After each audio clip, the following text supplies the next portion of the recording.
Hi, and welcome to Cosmos with Cosmos.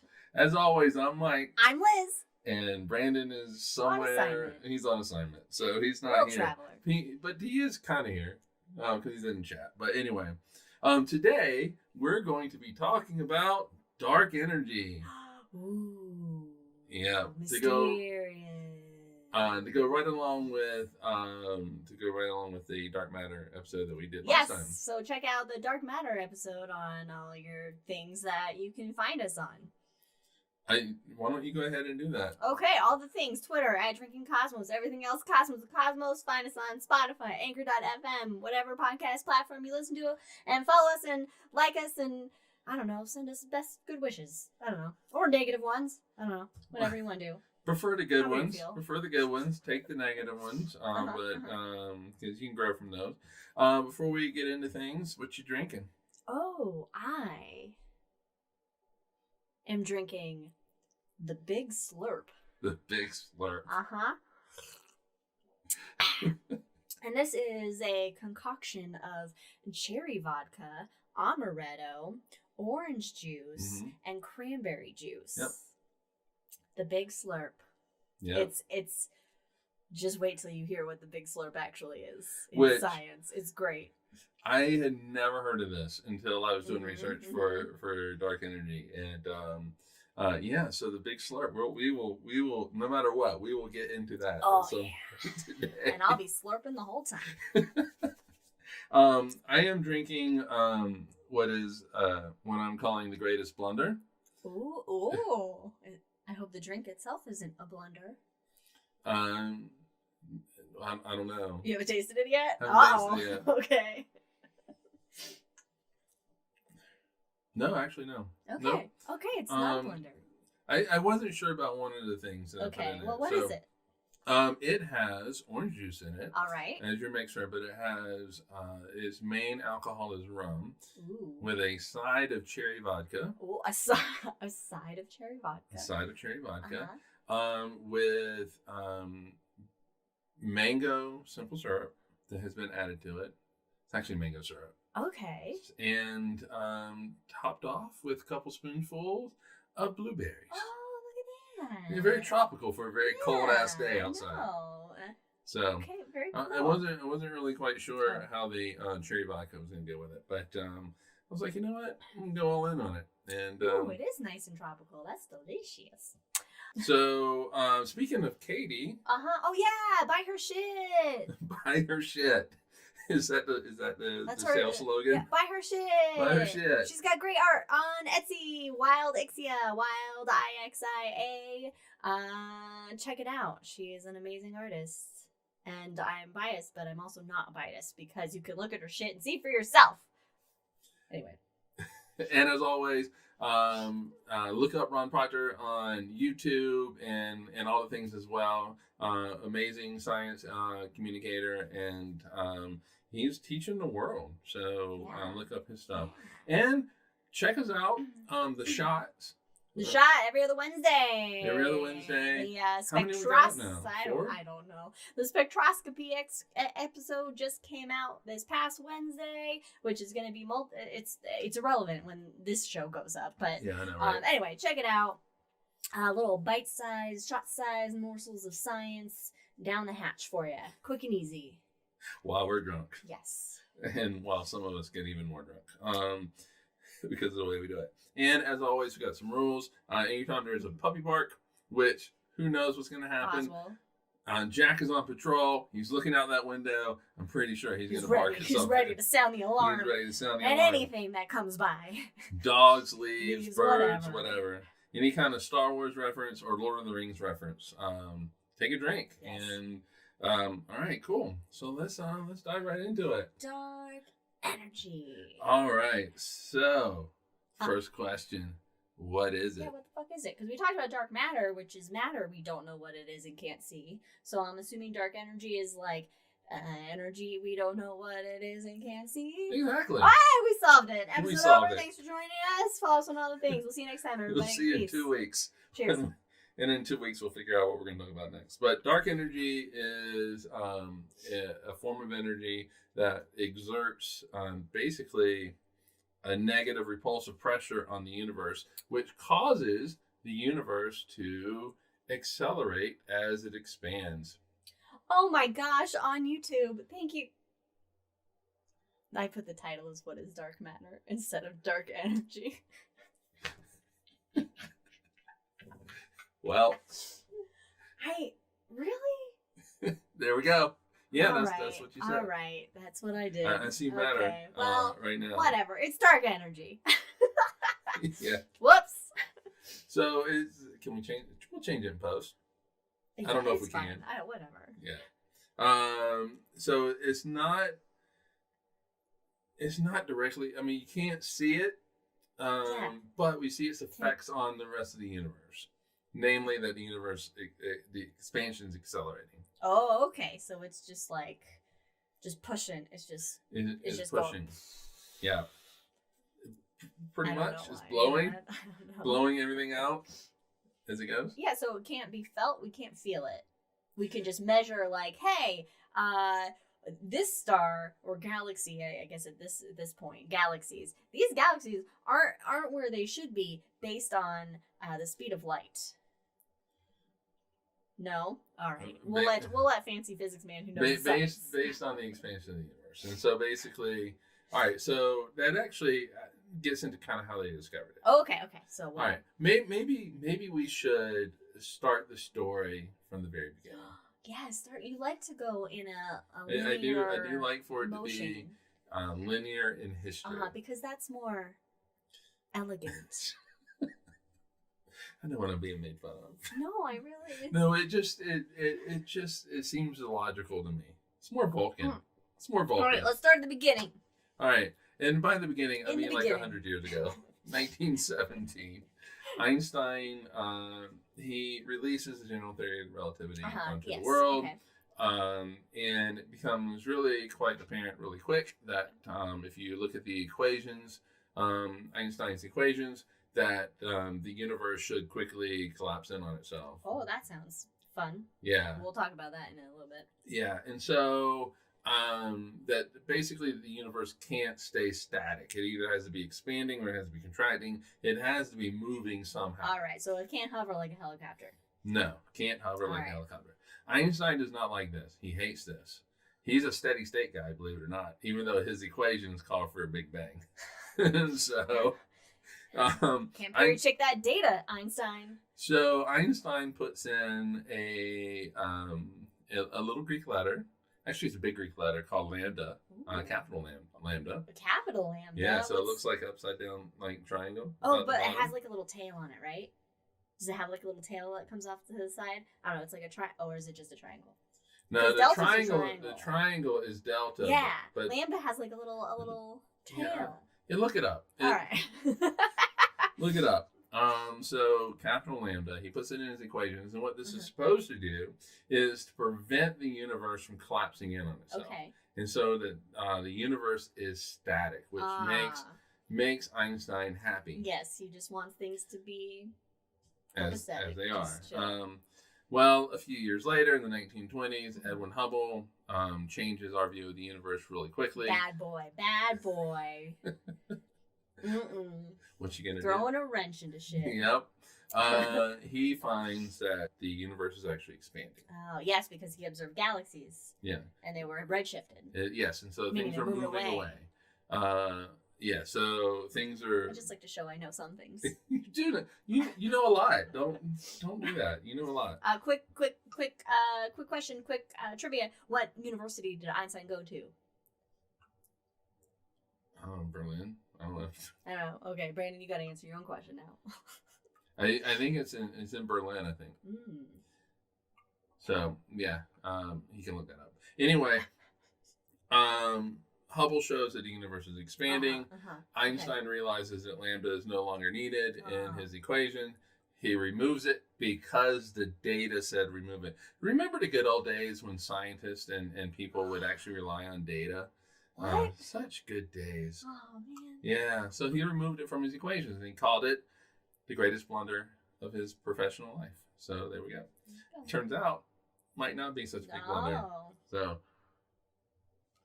Einstein, you gotta be more confident. Don't second guess yourself, Stein. I think confidence he did not lack in. All right, I don't like his hair, no. So basically, the universe is expanding, and then, as always, we want to know what is the ultimate fate of the universe, and so we do like to know that as a species. Yeah. What's going to happen to us? even though this is billions and billions, still billions of years we want into to know. the future. We like to have that. It's like when I'm driving and I have the directions on, or if Mike's navigating with directions, I like to know an extra step ahead. I want to know what's coming up after what's coming up.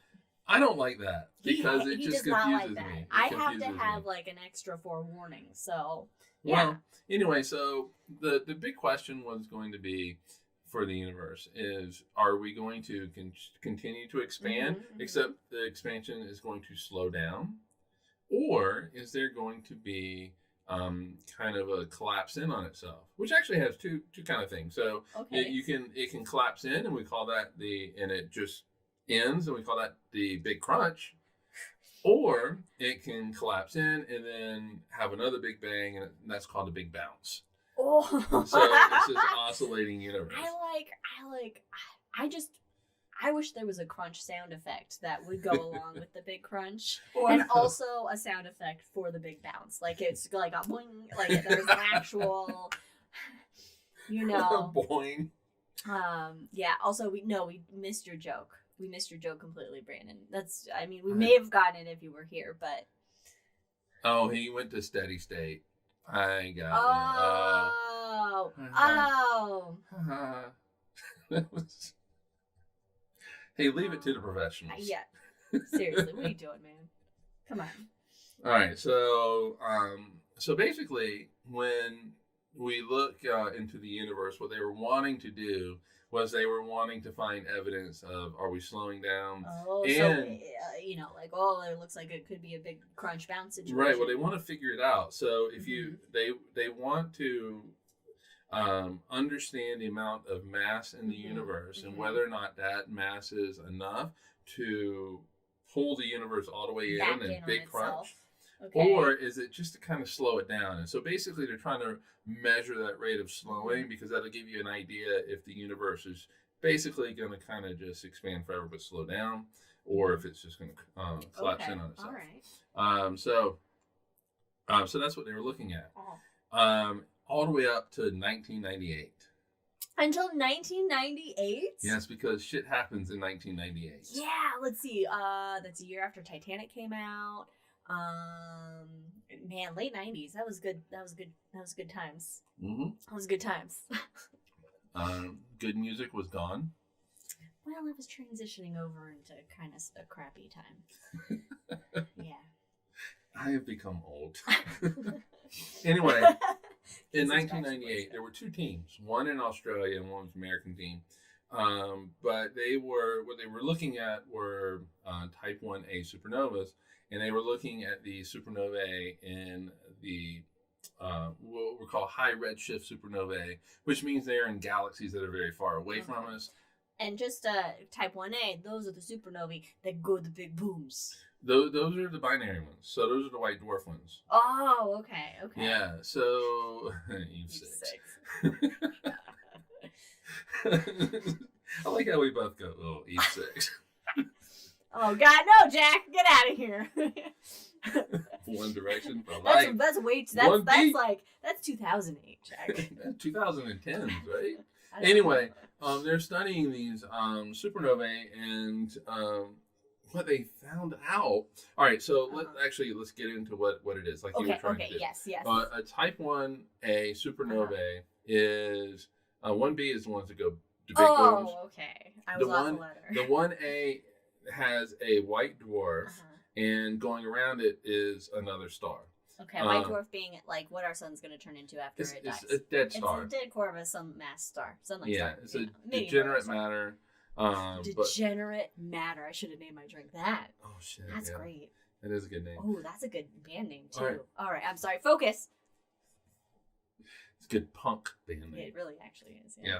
Anyway, and so what happens is that white dwarf will pull matter off of the other star. So it's siphoning it. Okay, and it's collecting mass. It's collecting mass.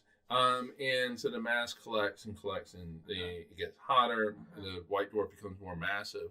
And what they used to think would happen is that the white dwarf would turn into a neutron star. Oh. Yeah. So there was so much mass that the gravity was so strong that it would crush the electrons into protons and create neutrons. Okay. And you would actually have a neutron star. However, it doesn't quite get to that massive enough state before it goes boom, before it explodes and just destroys the white dwarf. And so these supernovae, they always have the same brightness. They are known as, say it, you want to say it. No, you say it. Standard candles. Standard candles, yes indeed. And so you can use these standard candles to actually figure out how far away a galaxy is. So these are amazing things. They're guideposts. Their light curves are always the same. And if you measure a light over time, it's always the same. And the brightness is always the same. And so what these two teams did in 1998, or actually before then, it's just that this is when the data was announced. The Australian team and the American team both came to the same conclusion. The Australian team was using 8 telescopes or so in Australia. The American team was using the Hubble Space Telescope. I'll take that, mate. Yeah. We're going to start a war in Australia. Fine. And they found that these Kangaroo Battalion. I'm sorry. Continue. These Type 1e supernovae were dimmer than what they should be. Oh, and so, that's a hold up. Wait a minute. That moment. That's what I'm saying. You know. Yeah, I was taking a drink. I was going to use that as a moment to take a drink. Okay. So they were dimmer than what they should be. So what that means is that the universe was moving slower. So because it takes longer to, so it was moving slower when that supernova occurred, but now than it is today, which means the universe is moving faster today, which means the universe accelerated. Wow. Kangaroo Battalion must be an Aussie punk band. Yes. Somebody look that up. Don't look into the lights. Says, is that a poltergeist reference? No, wait. No, That's it. No, it is. No, it is Frodo in the swamps. Smeagol telling Frodo. Well, he said, "Don't follow the lights." Don't follow the lights. That's right. Why did I think of it? We're gonna go with that. All right, Lord of the Rings. So anyway. But what does he do? So that was our first hint that the universe is actually accelerating, which means something's pushing it. That is the birth of dark energy. Can we just, our first evidence, our first little spark in our brains that the universe is expanding and the expansion is accelerating, 1998. 1990. Well, yeah, it's accelerating. Or yes, that, 1998. 1990. And Jack, are there 4 or 5 lights? There are 4 goddamn lights, Jack! Anyway. Actually, there are, but one is burnt out. No, there's 3 lights. No, there's 3 lights there, but you have the circular lights. Okay. 4 lights. But in the circular light, there's individual LED lights, so that's a lot more. So we're gonna count lights. All right. I love how your mom yells this as well. So that's our first idea that hey, whoa, there's this shit out there. Something's happening that's causing the universe to go. Yep, pretty much. What the fuck is it? And so, basically, you do a little bit of math. Yeah, and just a little bit of math. To figure things out, because you want to know how much dark energy is. And it's called dark. Dark matter is called dark because A, we don't know what it is, but B, also it does not interact with light and radiation and matter other than through gravity. Right. And so it's dark on a couple of reasons. But for dark energy, dark really means that we don't know what it is. We have no idea what it is. Just maybe Just a quick question. Maybe I have an answer. Just like maybe a very quick difference between like energy and matter. One is affected by gravity, is tangible. Is No, they're both affected by gravity. Okay. So, think of matter. I had somebody tell me this, and this was years ago, and it has stuck in my brain. Mm-hmm. Think of matter as frozen energy. It's not truly frozen, so don't think of it that way. It's just that matter and energy can be converted between each other, right? And so E equals mc squared. Einstein again, showed that these two can be converted between each other, and so that's why I can't remember who told me it's frozen matter. It's frozen energy. Okay. But yeah, I mean, they're different, but they're different. They can be converted. Yeah, there is a relationship between them. You can convert them. You can convert them from one to the other. That's you get virtual particles that get created from energy all the time. All around us are virtual pairs that are being created. So virtual protons, and when I say virtual, you have a proton and an antiproton. They go out. They come back together and annihilate themselves in gamma rays. And so cancer all the time happening around us. But anyway, thanks for that. Cancer all the time happening around us, everybody. All around us. But nuclear weapons, that is a perfect example of matter being converted to into energy. Hiroshima, I think, was just a gram of matter that was converted. A gram. It's either a gram or an ounce. So if it's an ounce, let's just say it's an ounce, but I think it was a gram. I mean, both are just holy crap. How much is an ounce? An ounce is about the weight of a paperclip. Oh, Jack says they explained it to me as matter is sleeping energy. If you add radiation, it wakes up. There you go. I think that's much better. Katie's brain doesn't compute. I'm slightly with you, Katie. I'm half of my brain doesn't compute. But anyway, all right. So, virtual particles actually are really cool. It is actually what creates the radiation of a black hole. It is what is underpinning the radiation of black holes, or Hawking radiation. So basically, near the event horizon, you'll have a virtual particle pair that gets created, and it's one of them unfortunately falls into the black hole, and so the other one can't meet up with its mate, and so cannot return that energy back to the universe. And so the only way that it can return that energy back to the universe is that the particle that escapes becomes a real particle. It becomes a real boy? It becomes a real boy. And the particle that falls into the black hole basically has the effect of having a negative mass, and when it falls onto the black hole, it reduces the mass of the black hole. And that's what eventually causes the black hole to dissipate, basically, and die. Yep.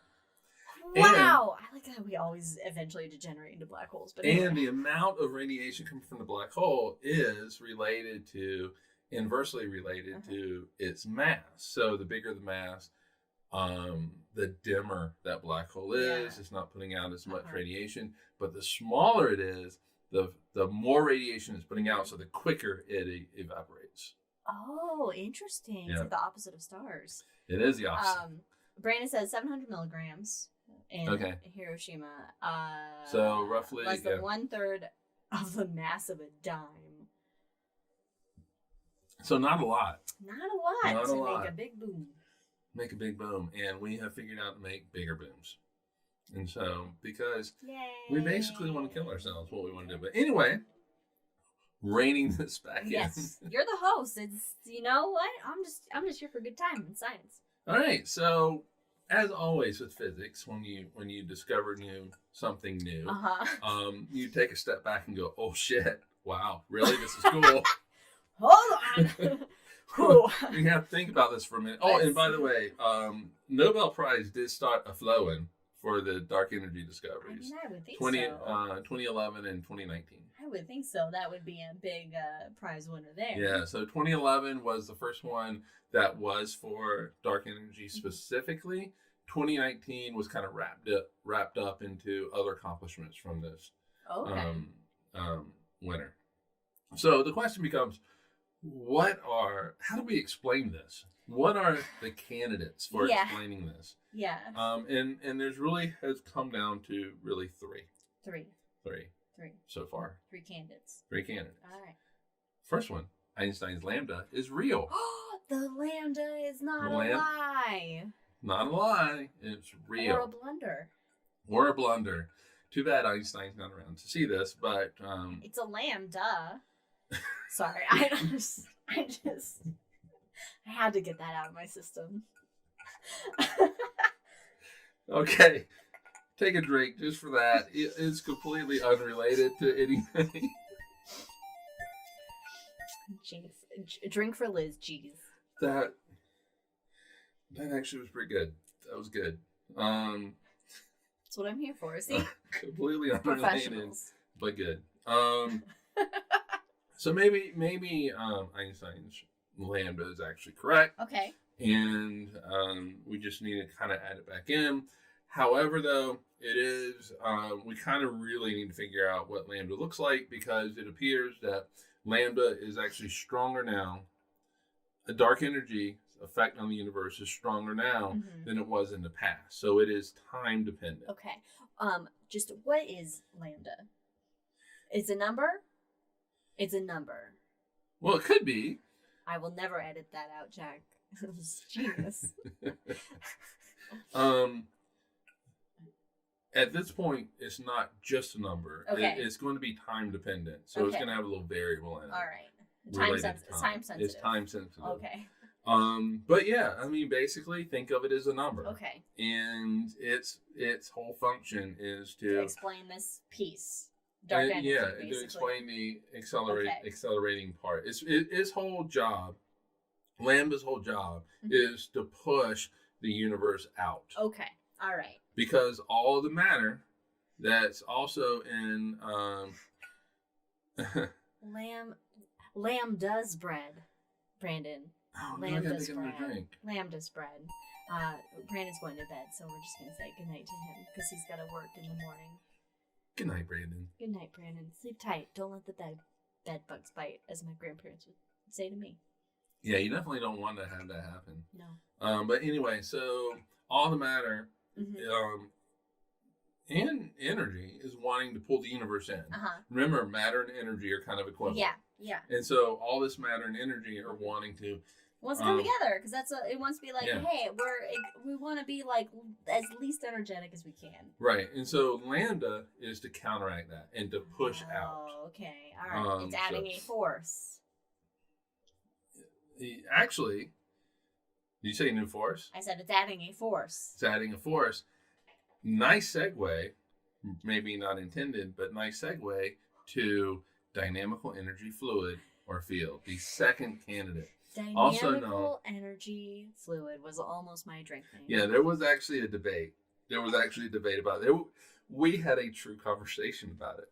But I'm more of a slurpy type. Davison, it's we'll get there. And I like to think of you as you have a sense of humor. Yeah. And Slurp has more humor. Funny. It's more because the word has more slurp. Humor to it. The word slurp has more humor to it than dynamical energy fluid. Yeah. All right. So some astronomers have started calling that quintessence, which was you had it was actually the fifth element for the Greeks. Oh. Was it Earth, Wind, and Fire and water or something? But yeah, quintessence. I don't know what it was. I should add that whenever they do an Avatar cartoon reboot. Last Airbender reboot. Yeah. Air, Earth, Fire, Water. Quintessence. Is that its superpower? Yes, quintessence. Anyway, so and there's actually talk that it could be a fifth fundamental force of the universe. Ooh. You're not on board. All right. Well, here's the thing, though. If you make big claims, you have to have big evidence to back it up. Okay, they don't have that yet. And by saying that there's dark energy out there, and that hey, we're going to call it quintessence, that's not proof. Okay. Katie says quintessence is energy in Voltron, and they thought they made that word up. No, it's been around forever. Look at that. It's been around for the Greeks. But anyway, so. Oh, and by the way, Mom, Lambda is a Greek. Einstein didn't just make up the word lambda, or she asked if lambda was Greek or. No, in physics there are a lot of Greek things. Greek letters that Yeah. Alpha radiation, beta radiation. I like their weird symbols. And letters and. So I did have to learn the Greek alphabet. Oh, okay. I don't really remember it now, but I did kind of have to learn it. It wasn't a requirement for my major or anything like that. Okay. But you really you need it. You see all these all the time. Like, what the hell are these crazy things, and you're like, I don't. All right. All right. So basically, that there's this dynamical energy or a fluid in the universe that is responsible for pushing the universe out. The problem is that when quantum physics, quantum mechanics is used to calculate that, that energy in the universe, in the vacuum, quantum mechanics comes to a value that is 1 times 10 to the 120. That's 1 followed by 120 zeros. Too big. And so something's wrong. So something's wrong. It seems that quantum, it's not a team player. Quantum doesn't seem to like to play well with others. No. That it's it needs its own special entourage, and look at you trying not to make the pouring of the liquid sound. You know what? Because you did that, I'm gonna do it now. I literally almost went like this. Into the microphone. Always complains when I pour myself a second drink. Yeah, mine was much quieter. I think the audience will agree. Anyway. Yeah, no, quantum. The problem is that quantum is so fucking successful. Okay, I thought you were going to say small, and then I was going to say Napoleon complex. It is so small, but successful. Okay. It is. There has not been an experiment that has proved quantum mechanics to be wrong. There has not been an experiment devised that has proved general theory of relativity to be wrong. These do not talk to each other, and by that I mean they're based on general theory of relativity is based on classical mechanics, and quantum is not. And so they don't talk to each other. They just do not speak the same language. There was a Star Trek episode. Darmok.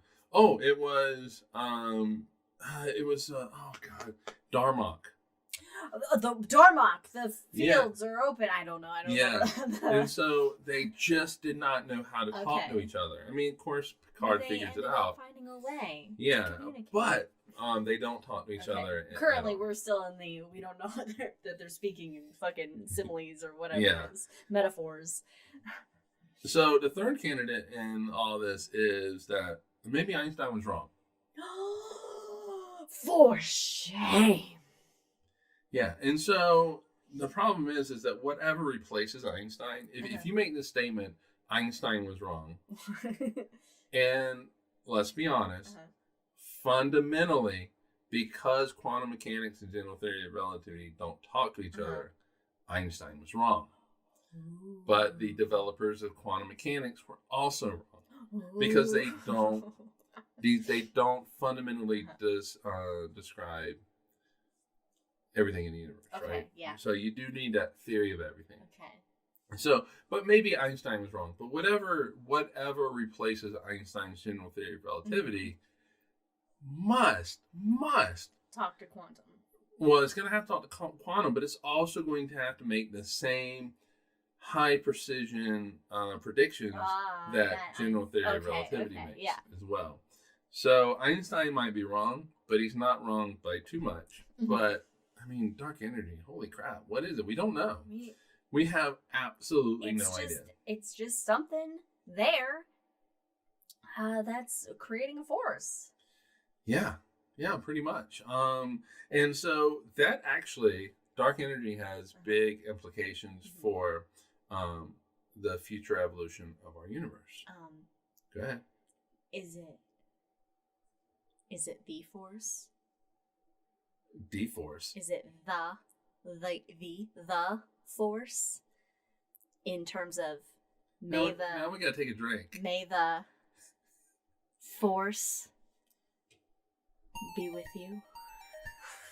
I've been planning that a joke using "May the Force be with you" since I remember we were doing Dark Energy, so it had to happen. As you say, I remember doing Dark Energy. I look at the title. I swear I put Dark Energy. God. We might be. All right, whatever. It's fine. No. Okay. There aren't midi-chlorians. What? I can't even say the word at this point. Oh, that's right. I forgot the force is from midi-chlorians, although... Anyway. Okay. It'd be really cool, though. So we have a dark energy, mysterious force. We don't know what it is. We know it's there because we can fucking use math and measure it, basically, and see the effects of it. It's expanding the universe. So what's the end game? Well, the end game is before 1998, like we talked about. Yes. Was there going to be a big crunch, a big, big bounce? Right. Was the universe just going to kind of expand forever, but eventually slow down? Not stop. Well, what they say is that the universe would infinitely into the future, the universe would actually stop expanding. And so since you can't ever reach infinitely into the future, then the universe is not going to stop expanding, right? It's going to just continue. It's just going to slow down. Right. 1998 changes everything. Everything. Yes. So we realized that in 1998, post 1998, that the universe is accelerating. It's getting faster and faster. Oh, big crunch is not going to happen. Oh, not big bounce is not going to happen. Bummer. So we're just going to just continue to expand forever. So what are the options here? So there's really two, but but the third one is so much fun. I have to include it. Yes. Okay. All right. So let's get to the fun one and talk about the one. No. Okay. No. Okay, let's do the first. We'll do the two that is one of the two that is gonna happen. That most astronomers right now believe is gonna happen. It's either gonna be the big freeze or the big rip. Notice everything is big because you start with a big bang. You gotta end with a big something. You gotta have a big ending, right? So the big freeze is that the universe just expands forever. Yes. Basically, right now, stars are being born. Yeah. They're using up all this hydrogen and helium, hydrogen, in these hydrogen clouds from the universe, and they form. Well, as the universe gets older, that hydrogen runs out. Oh no! That those clouds dry up. Oh, no. And so there's going to be a time in the future where star formation just does not happen anymore. Everything gets so spread out. Yeah. That and so, there's not enough to come together and make new things. Yeah. And so at that point, we have said this before, and this is just something that I love to think about and makes my brain melt down. But at some point in the future, there will be a last star that forms. Yes, we have talked about this, and it's going to happen in about 24 months. All right, everybody, mark that down on your calendar.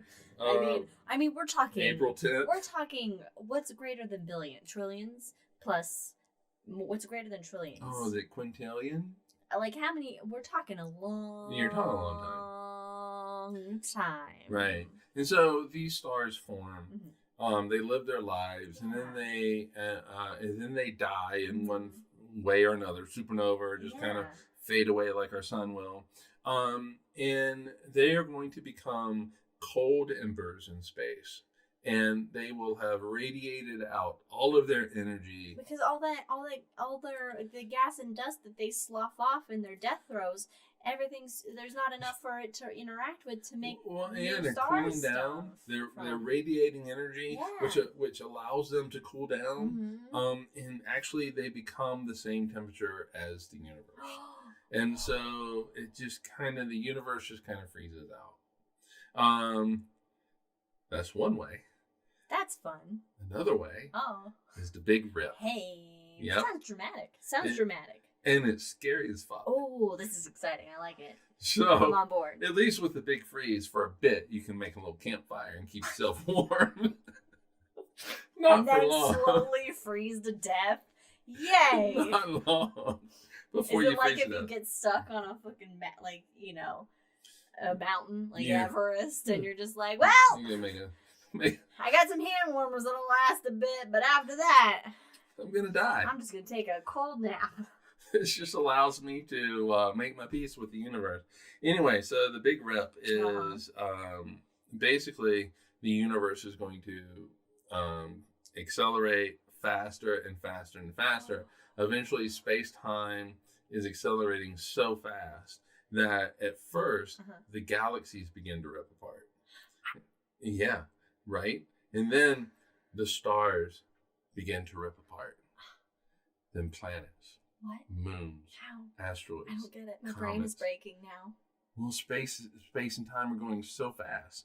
Space-time is expanding so fast that it just rips everything apart. Eventually, though, it goes down all the way down to where you're left with nothing but elementary particles and radiation. Now, the Big Rip. The most terrifying of the options. And when will this happen? About 22 billion years. Mark it on your calendar. Have fun. Make peace with the universe in 22 billion years. And for reference, the universe is what? 13.8. That's it's basically, it's not that far. We're over half its lifespan then. In that case. And that's based on our understanding of how dark energy is affecting the universe today. And looking at it in the past and extrapolating that into the future. Information, right? Yeah. Which is really what science does. Science. Yeah, it looks at the data and makes predictions for the future. Physics and astronomy, we look to the past to get fun and experiments, observations to get fundamental understandings of how the universe works. That's how climate change works. We look at the past and we see how things are changing, and then we look at the current rate of change and then extrapolate into the future and see how we're all going to die. Pretty much. Unless we change it, and we can change it. The problem is... we can't change dark energy, though. No. We can't change our fate of the universe. There's nothing we can do about that.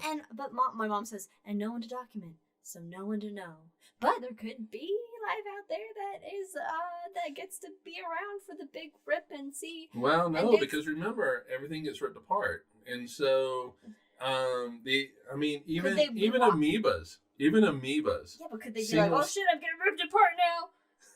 Maybe. Is it happening? Maybe. I don't know. I'm sure. Good. I will not be here. I will not be here. 22 billion years? I'm going to die next week. Yeah. So, all right, let's get to the fun one. That is fun. Take it as you will, but it sounds fun, and that is the Big Slurp. The Big Slurp, and this just has. I was going to try to slurp in it. Oh, no, it'll just be a mess. Don't do that. I'm going to have to read this. So you're okay. You're just going to have to bear with me. Lecture time from anyway, like I said, this was not something that I knew about. Yeah, I never heard of it either. Prior to research for this, and not many astronomers and physicists buy into this. Okay. But it's such a fun thing. Fringe hypothesis to the fate of the universe. It is terrifying. It has Marvel written all over it. It does. All right. So basically, the Big Slurp says that the universe currently exists in a false vacuum. What does that mean? That basically means that there's shit in the universe. Yeah. Literal and Figurative, metaphorical yeah. or figurative. Yeah. So if you take if you go out into quote unquote empty space and there's still stuff. And you look at what's in there, there's stuff there. There's radiation, there's matter, and all that kind of stuff. So we exist in a false vacuum, and that it could become a true vacuum where there's nothing in it at any moment. All right. That means a universe of nothing. Of nothing. Of nothingness. All right. So a true vacuum exists so long as the universe exists in its lowest energy state. So a true vacuum where there's nothing in the universe is actually by far its lowest energy state. Yeah. All right. So however, if a vacuum is not in its lowest energy state, like right now, a false vacuum, it could tunnel quantum tunneling into a lower energy state. Okay. Brief pause. Quantum tunneling. Definition. Go. All right. So, oh God, is basically you can walk through walls. Tunneling is walking through walls. Oh. So we hit this wall behind us, and quantum mechanics says that there is a extremely low % chance that we will be able to actually, when we hit it, our hand will be able to go through it.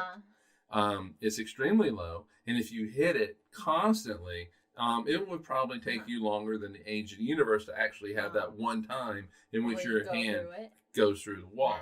Wow. And so quantum mechanics just says that there's a chance you can do it. And so tunneling, actually, it happens all the time in the center of our sun. It is a part of the sun's radiation, energy creation is due to tunneling, quantum tunneling. That the protons can tunnel through that what's called the Coulomb barrier, where the Coulomb forces, the electric repulsion, their electric charge, trying to push them apart from each other, that they're able to push through that through tunneling and combine. That they get so close to each other that the strong force actually captures them. And yeah. Okay. All right. So what they're saying is that the universe could do this, go from this false vacuum, where the world that we live today, into this true vacuum state. Of nothingness. Okay. So this has the potential to fundamentally alter the universe. And in some scenarios, even the various physical constants of the universe. So how strong the strong force is, how strong the weak force is, electric force, gravitation, all of that stuff. It can change it. And then these can have different values, severely affecting the foundations of matter, energy, and space-time. And it is possible that all structures will be destroyed instantaneously without forewarning. Yep, there's a snap. It is, and it won't leave half the universe. Well, actually, it kind of does. And so,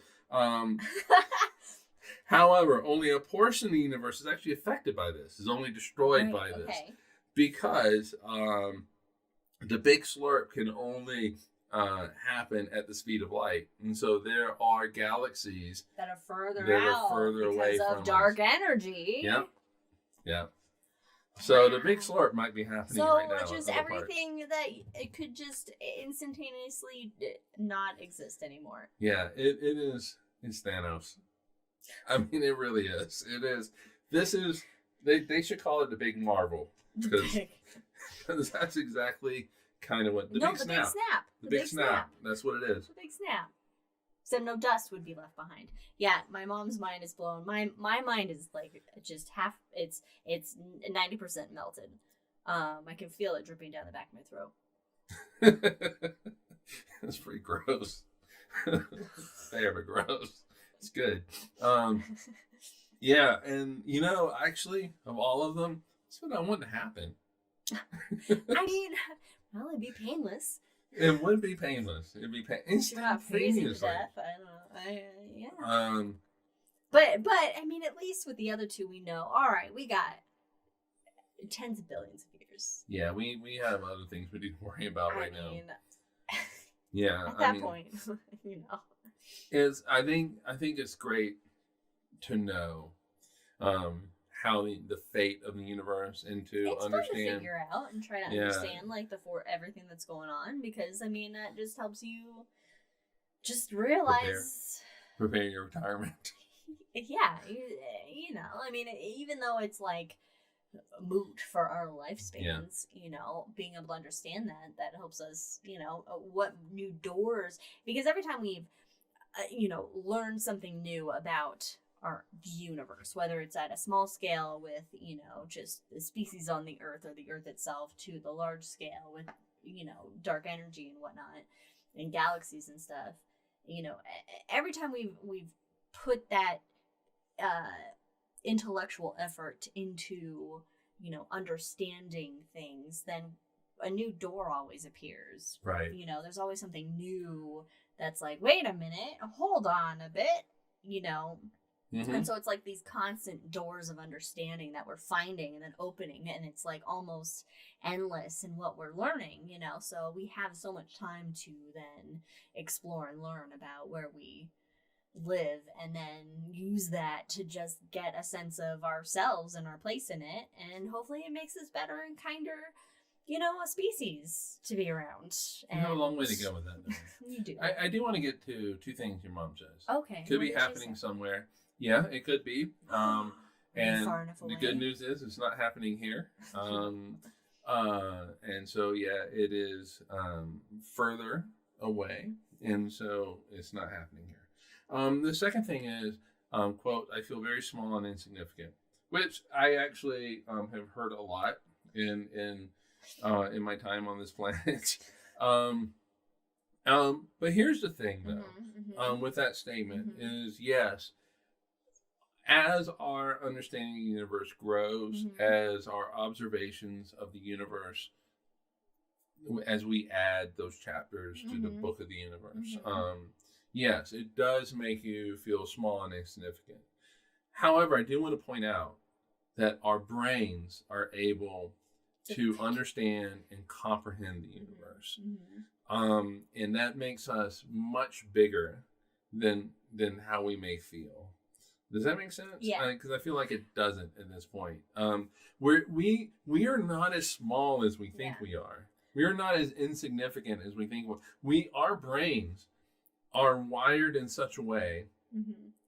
Evolution on this planet has allowed our brains to develop and be wired in such a way that we are able to understand the universe and make predictions about the universe. Of course, it also makes our brains think that there's a all being Sky Daddy up there. I mean, look, there's a give and take to our, you know, I guess everything, our abstract and creative thinking we've evolved into. And so we're able to.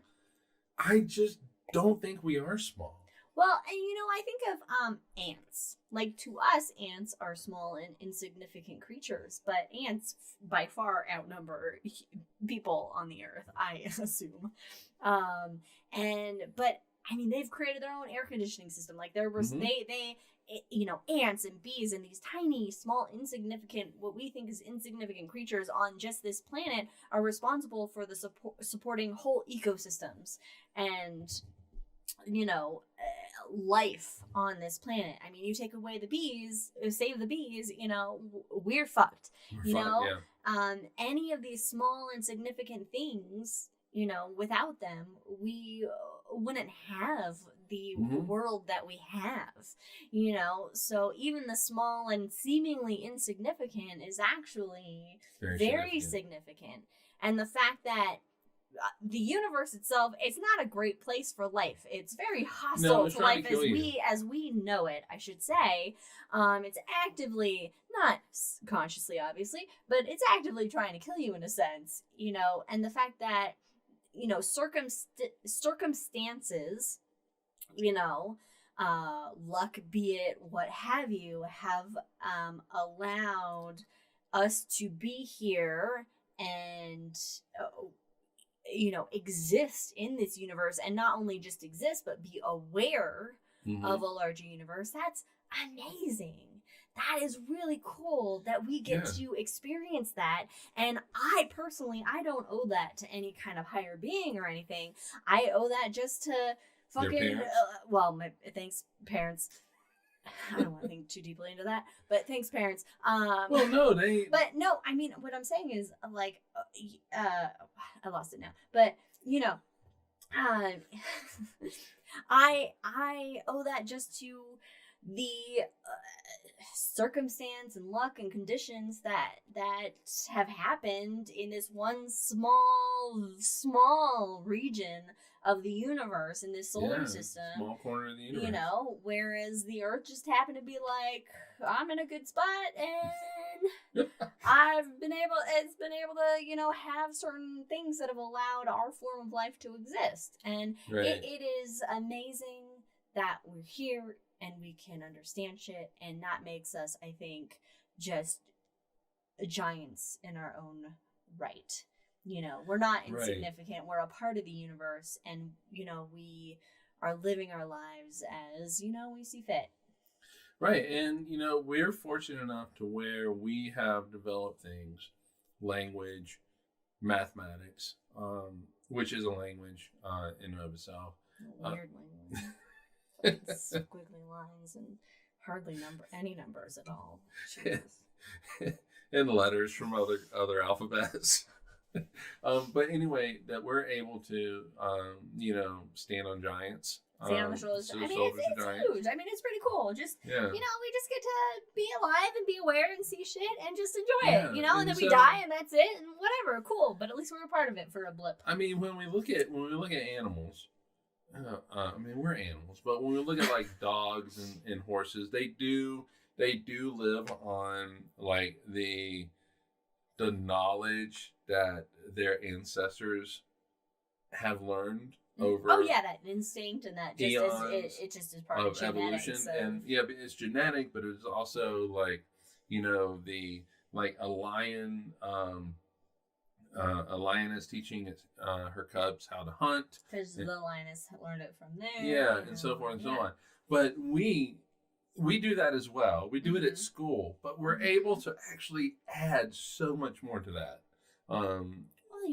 With history and art. I mean, and so I think that we owe it to the universe to not fuck it up. We owe it to the world to not fuck it up, and we're doing that. We're fucking it up. We're fucking it up, and I just don't understand how. And this is different, and I'll say this, and then we'll wrap it up. Okay. I don't understand how it is 2022. It is 2022. Or if you're me, it's 2021. It's been 2021. I keep saying it's 2021. Yeah. I don't know what's happening. I've lost all sense of time and space. 2022, and we're still arguing over uteruses. We're still arguing over who owns uteruses. Rainbows. We're arguing over climate change.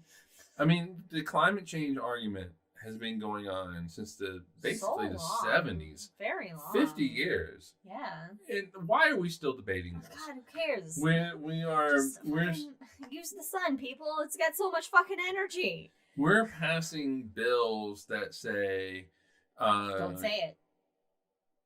Trans people can't go to a certain bathroom, or they can't compete in different. Yeah, Katie, it's all the gays' fault. It is the gays' fault. The gays' fault. Those damn gays. I think the funniest thing was it's not really that funny. It's not. It's a sad comment about society, but well, this is just that they talk about hurricanes being the retribution on America. But it always happens to conservatives. It happens to red states. It happens to red states. You know what it is? It is retribution for being so closeted and bigoted. They don't understand it. And anyway, it's fine. It's fine. Yeah. Look, this is the downside of our brains being so evolved, is that we can anyway. Yeah, All but right. it's the gays' fault. It's completely the gays' fault. Gays. All right. Anyway, let's wrap this up. So, Yes. dark energy. If you were tuning into this to find a answer to what it is, No one has one yet. We don't know what it is, but it's there and it's expanding and accelerating the expansion of the universe. Yeah. And it's probably the gays that have created dark the gays energy. The gays are going to create the big rip, the big freeze, the big crunch, the big slurp.